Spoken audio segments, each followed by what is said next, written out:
ছাগল চোরের হেদায়েতের জন্য পড়ানো হয় মিলাদ ও দোয়া মাহফিল। গ্রামে গ্রামে ভ্যানে চড়ে মাইকিং করে দাওয়াত করা হয় মিলাদের।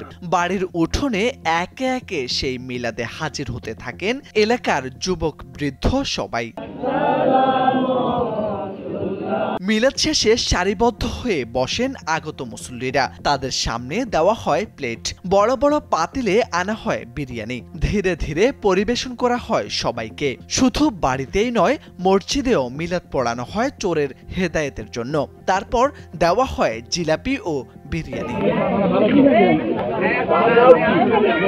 শুনতে অবাক লাগলেও গেল শুক্রবার জুমার নামাজের পর এমন ব্যতিক্রমী ঘটনা ঘটেছে ফরিদপুরের মধুখালীর রঘুনাথপুর গ্রামে। চুরি হওয়া ছাগল ফেরত পাননি মালিক, তবু চোরকে গালমন্দ না করে তার হেদায়েত কামনায় আয়োজন করলেন বিশেষ মিলাদ ও দোয়া মাহফিল। জানিয়ে এলাকায় শুরু হয়েছে ব্যাপক আলোচনা সমালোচনা।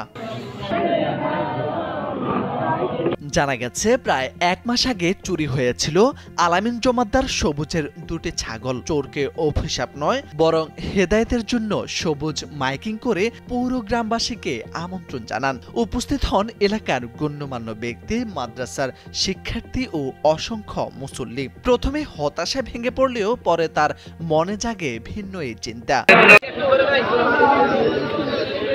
চুরি হওয়া ছাগল ফেরত না পেলেও চোরের মঙ্গল কামনায় গ্রাম জুড়ে মিলাদ মাহফিল এমন অনন্য উদ্যোগে প্রশংসিত হয়েছে সর্বত্র।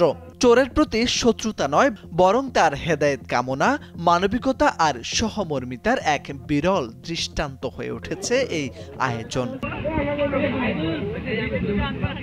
মোরশেদ আলম, সময়ের আলো।